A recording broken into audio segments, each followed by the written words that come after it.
Maharashtra cooperative societies act 1960 के तहत पंजीकृत हाउसिंग सोसाइटीज को हाउसिंग सोसाइटी के चुनाव के लिए नए नियमों का पालन करना होगा।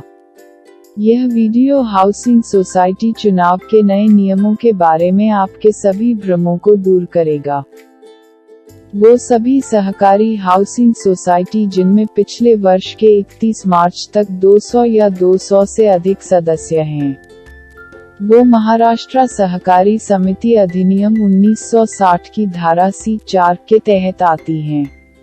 वो सभी सहकारी हाउसिंग सोसाइटी जिनमें पिछले वर्ष के 31 मार्च तक 200 से कम सदस्य हैं, वो महाराष्ट्र सहकारी समिति अधिनियम 1960 की धारा D1 के तहत आती हैं।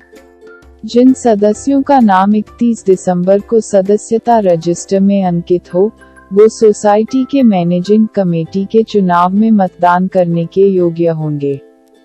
यदि चुनाव 1 जनवरी से 30 जून के बीच की अवधि के दौरान होने वाला है, जिन सदस्यों का नाम 30 जून को सदस्यता रजिस्टर में अंकित हो, वो सोसाइटी के मैनेजिंग कमेटी के चुनाव में मतदान करने के योग्य होंगे। यदि चुनाव 1 जुलाई से 31 दिसंबर के बीच की अवधि के दौरान होने वाला है, प्रत्येक मैनेजिंग कमेटी अपने कार्यकाल की समाप्ति से पहले चुनाव करेगी। राज्य ने भ्रष्टाचार को नियंत्रित करने और सोसाइटी के धन के दुरुपयोग को नियंत्रित करने के लिए सोसाइटी के लिए सरकार ने चुनाव व्यय शुल्क निर्धारित किया है। मैनेजिंग कमेटी एक रिटर्निंग अधिकारी नियुक्त करेगी जो चुनाव प्रक्रिया समाप्त होने तक और नई प्रबंध समिति बनाने तक चुनाव अधिकारी के रूप में अपना कर्तव्य निभाएगा। 100 से कम सदस्यों वाली हाउसिंग सोसाइटी को 7,000 रुपए का भुगतान करना होगा, जिसमें आंतरिक चुनाव के लिए सरकारी अधिकारियों के लिए 3,500 रुपए या सदस्यों के निर्विरोध चुने जाने पर 3,500 रुपए शामिल हैं। 101 और 250 के बीच सदस्यों वाली सोसाइटियों के लिए मतदान के लिए कुल खर्च 8,500 रुपए तक होगा, जिसमें सरकारी अधिकारी के लिए 4,500 रुपए भी शामिल है और निर्विरोध चुनाव के मामले में खर्च 4,500 रुपए होगा।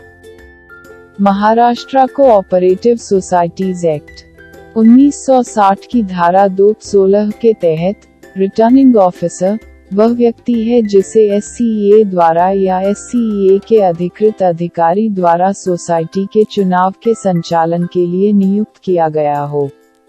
महाराष्ट्र सहकारी समिति अधिनियम 1960 की धारा 217 के तहत SCEA का अर्थ राज्य सरकार द्वारा धारा 73 CB के तहत गठित राज्य सहकारी चुनाव प्राधिकरण है। मैनेजिंग कमेटी अपने मैनेजिंग कमेटी के सदस्यों या उस सोसाइटी में रहने वाले अन्य सदस्यों में से रिटर्निंग ऑफिसर का चयन करेगी। यह व्यक्ति निष्पक्ष होना चाहिए और संभावित प्रतियोगी के परिवार से संबंधित नहीं होना चाहिए। ऑडिटर या ऑफिस स्टाफ रिटर्निंग ऑफिसर नहीं हो सकता।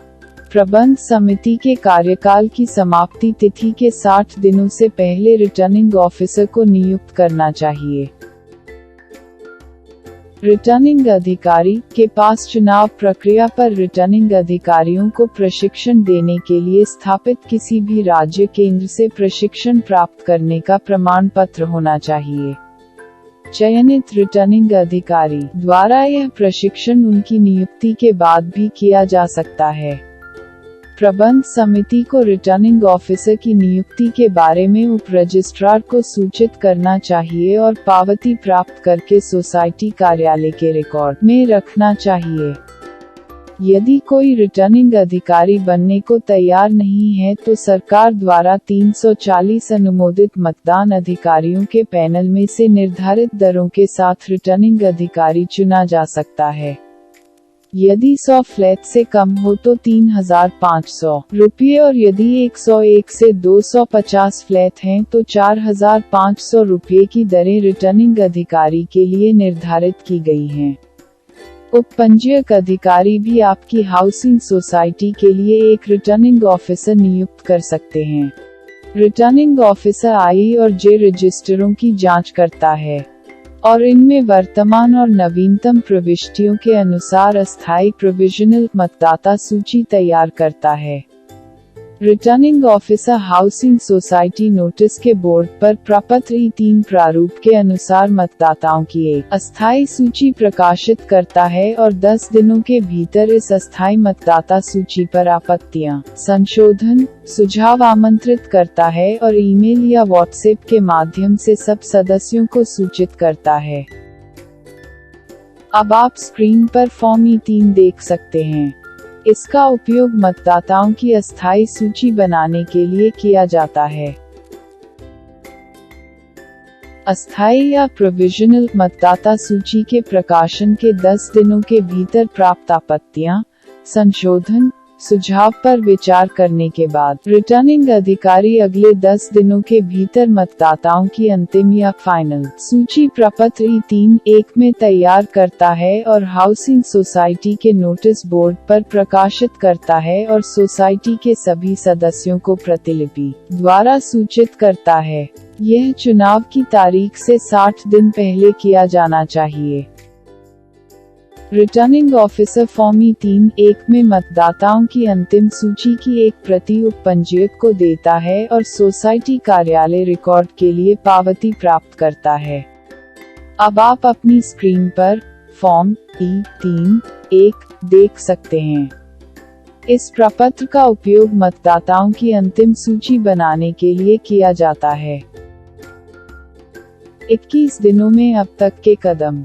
1 से 10 दिन अस्थायी या प्रोविजनल मतदाता सूची आपत्तियों के लिए प्रदर्शित की गई। कॉपी उपपंजीयक को दी गई। 11 से 20 दिन आपत्तियों का निराकरण एवं अंतिम सूची तैयार की गई। 21वां दिन अंतिम मतदाता सूची नोटिस बोर्ड पर प्रदर्शित की गई। कॉपी उपपंजीयक को दी गई।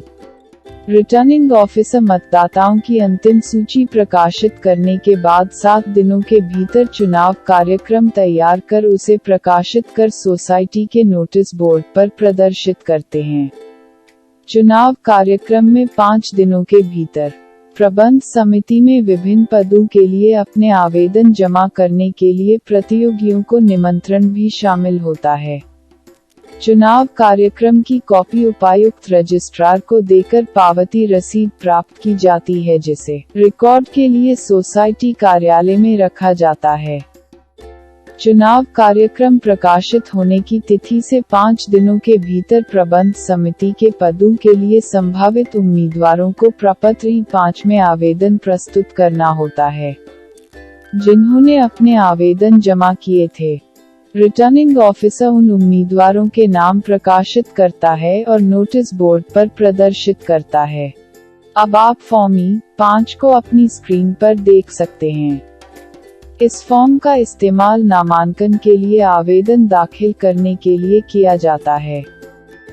रिटर्निंग ऑफिसर अगले 2 दिनों के भीतर इन आवेदनों की वैधता की जांच करता है, नामांकन की अस्थायी सूची तैयार करता है, प्रकाशित करता है और नोटिस बोर्ड पर प्रदर्शित करता है।